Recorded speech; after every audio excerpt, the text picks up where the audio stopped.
ગુજરાત રાજ્યમાં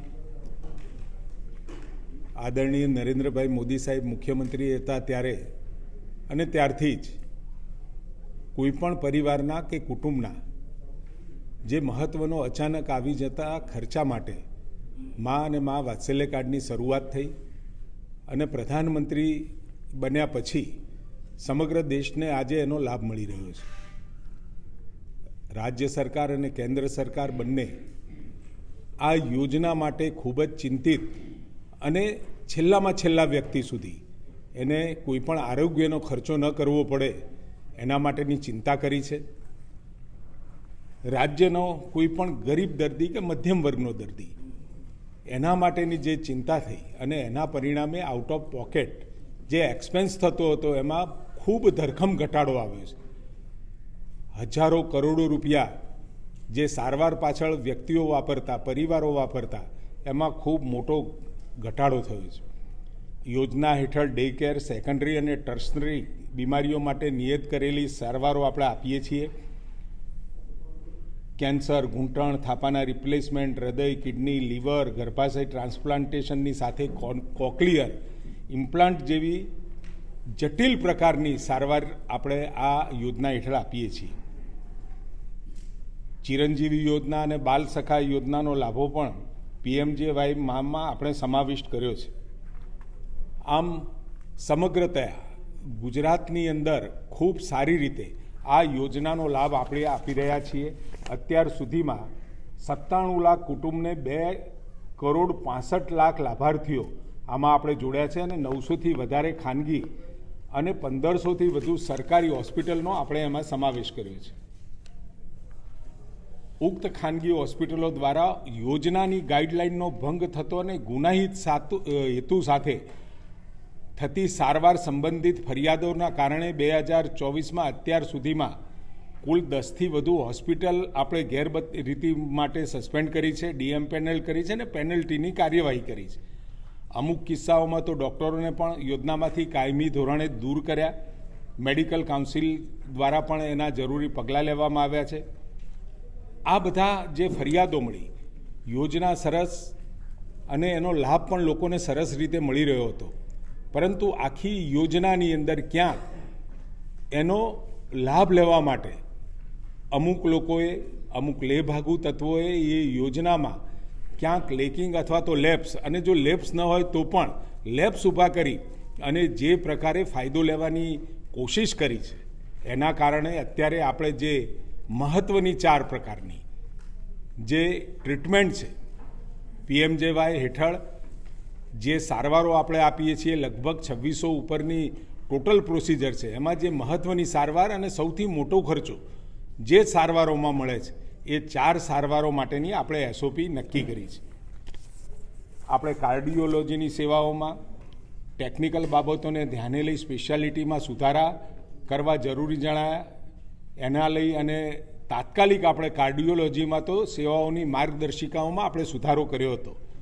દર્દીના હિતમાં શ્રેષ્ઠ નિર્ણય લઈ શકાય તે માટે કાર્ડિયોલોજીની સેવામાં કાર્ડિયોલોજિસ્ટ અને કાર્ડિયોથોરેસિક સર્જન સાથે ફૂલ ટાઈમ કામ કરતા હોય તેવા સેન્ટરોને જ કાર્ડિયોલોજીના કન્સલ્ટન્ટ માટે માન્યતા પ્રાપ્ત ગણવાનો નિર્ણય લીધો છે, જેથી લાભાર્થીના હિતમાં સંયુક્ત રીતે શ્રેષ્ઠ નિર્ણય લઈ શકાય. આ ઉપરાંત હોસ્પિટલો અને ફૂલ ટાઈમ કાર્ડિયાક એનેસ્થેટિક અને ફિઝિયોથેરાપિસ્ટ આ રાખવા પણ આપણે આવશ્યક કર્યા છે. ખાસ કિસ્સામાં ઇમરજન્સી સારવાર જ્યાં અતિશય આવશ્યક હોય એવા સંજોગોમાં કાર્ડિયોલોજી સેવાઓ આપતા સેન્ટર એન્જિયોપ્લાસ્ટી કરી શકશે અને એની સીડી પણ એ પાછળથી અપલોડ કરી શકે. હોસ્પિટલો એન્જિયોગ્રાફી તેમજ એન્જિયોપ્લાસ્ટી સીડી વિડીયોગ્રાફી પ્રી ઓથના સમયે અપલોડ કરવાની એમના માટે ફરજિયાત બનાવવામાં આવી છે. ઇમરજન્સી કેસમાં સદર સીડી વિડીયોગ્રાફી સારવાર બાદ અપલોડ કરવાની રહેશે. આમ કાર્ડિયોલોજીમાં પણ ખૂબ સારા એવા સુધારા તાત્કાલિક આપણે કર્યા હતા અને હવે એ સુધારાઓ અમલમાં આવ્યા પછી ક્યાંય નાની મોટી કોઈને લેકિંગ અથવા તો લેપ્સનો ફાયદો લેવાની જે તકો મળતી હતી એ તકો બંધ થશે.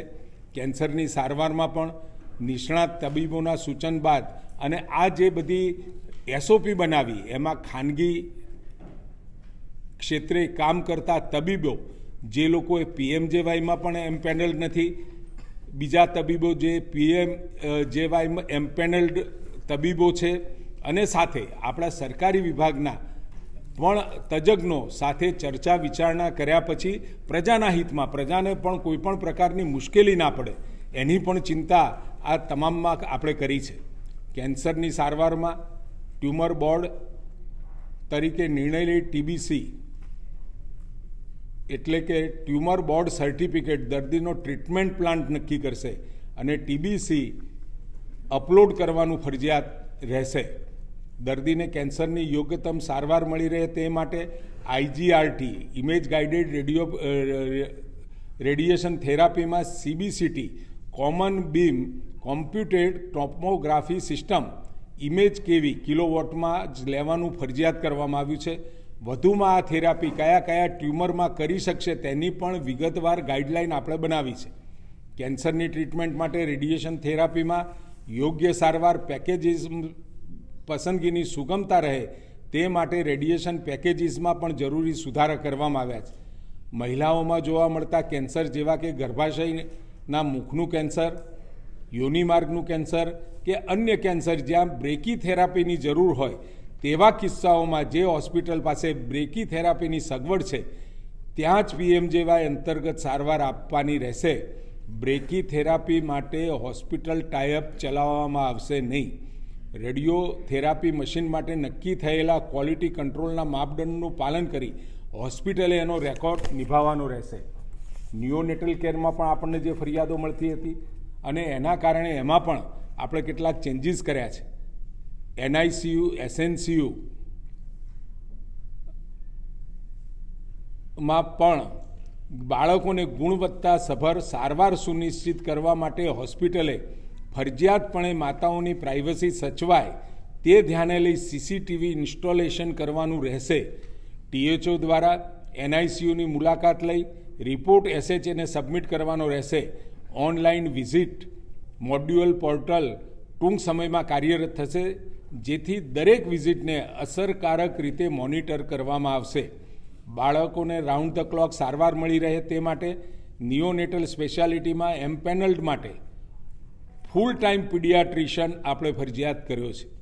પીડિયાટ્રિક હોસ્પિટલ માટેની યોજનાની માર્ગદર્શિકાના ધારાધોરણ મુજબ દર્દીના બેડ પ્રમાણે નર્સિંગ સ્ટાફ પણ રાખવાના ફરજિયાત રહેશે. સાથે TKR એટલે કે જોઈન્ટ રિપ્લેસમેન્ટમાં પણ આ યોજના હેઠળ TKR, THR ઓપરેશન કરતી હોસ્પિટલોએ ઓર્થોપેડિક પોલિટ્રોમાના કેસોની પણ સારવાર આપવાની થતી હોવાથી ઓર્થિયોપ્લાસ્ટીના ઓછામાં ઓછા 30% ઓર્થોપેડિક અને પોલિટ્રોમાના કેસોને સારવાર આપવાનું ફરજિયાત કર્યું છે જેથી ઉક્ત રેશિયોનું પાલન ના થાય તો હોસ્પિટલને એ ટકાવારી પ્રમાણે એને પેનલ્ટી કરવામાં આવશે. હોસ્પિટલ દ્વારા સળંગ 9 માસ સુધી રેશિયોનું પાલન ન થાય તો તેવા કિસ્સામાં હોસ્પિટલને ઓર્થિયોપ્લાસ્ટી સ્પેશિયાલિટીમાંથી સસ્પેન્ડ કરવામાં આવે છે. યોજના અંતર્ગત જોડાયેલા 75 હોસ્પિટલને 3.51 કરોડની TKR અંતર્ગત આપણે પેનલ્ટી કરી છે.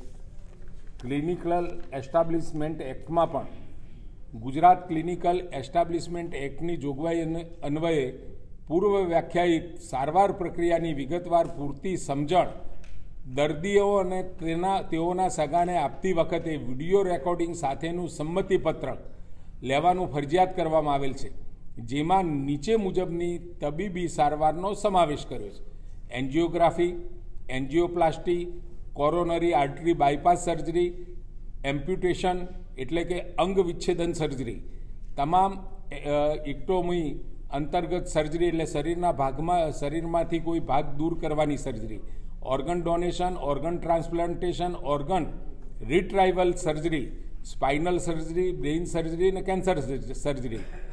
દર્દીને ડિસ્ચાર્જ વખતે ભવિષ્યમાં વધુ સારવાર અર્થે ઉપયોગી થાય તેવા હેતુસર ડિસ્ચાર્જ સમરી સાથે હોસ્પિટલાઇઝેશન દરમિયાન કરવામાં આવેલ લેબોરેટરી, રેડિયોલોજી વગેરે તમામ ડાયગ્નોસ્ટિક રિપોર્ટ્સ આપવાના ફરજિયાત રહેશે.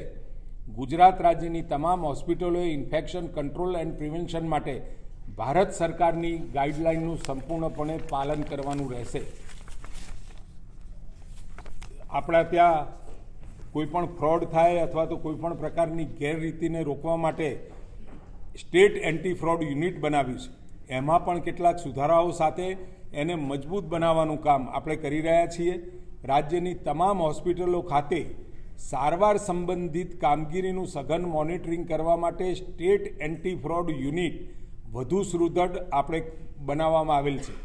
યોજના અંતર્ગત ખાનગી હોસ્પિટલ દ્વારા આચરવામાં આવતી છેતરપિંડીના બનાવો અટકાવવા માટે સરકારી તેમજ આપણી GMERS મેડિકલ કોલેજમાંથી અલગ ટીમનું આપણે ગઠન કર્યું છે, જે સાફુ ટીમના નિર્દેશ પ્રમાણે એટલે સ્ટેટ એન્ટી ફ્રોડ યુનિટના નિર્દેશ પ્રમાણે તેમના જિલ્લામાં એમપેનલ્ડ હોસ્પિટલની મુલાકાત લઈ સારવાર સંબંધિત પૂરતી ચકાસણી કરશે અને લાભાર્થીની કોઈ ફરિયાદ હશે તો તે સરકારને ધ્યાને મૂકશે.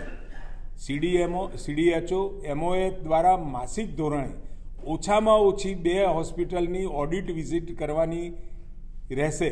થર્ડ પાર્ટી ઓડિટના ભાગરૂપે ટેન્ડર પ્રક્રિયા દ્વારા ફિલ્ડ ઓડિટની કામગીરી કરવાનું આયોજન કરવામાં આવશે, જેમાં ફિલ્ડ ઓડિટ ટીમ દૈનિક ધોરણે 2 થી 3% કેસોનું ફિલ્ડ ઓડિટ કરશે. વીમા કંપની દ્વારા પણ વધુ સંખ્યામાં સ્પેશિયાલિસ્ટ સુપર સ્પેશિયાલિસ્ટ ઉપલબ્ધ કરી ડેસ્ક ઓડિટ તથા ફિલ્ડ ઓડિટ સઘન બનાવવામાં આવેલ છે. હોસ્પિટલ દ્વારા સારવારના પેકેજીસનો સંભવિત દુરુપયોગ અટકાવવા માટે NHAને જરૂરી પ્રકારના ટ્રિગર જનરેટર કરવાની પણ વિનંતી કરવામાં આવેલ છે.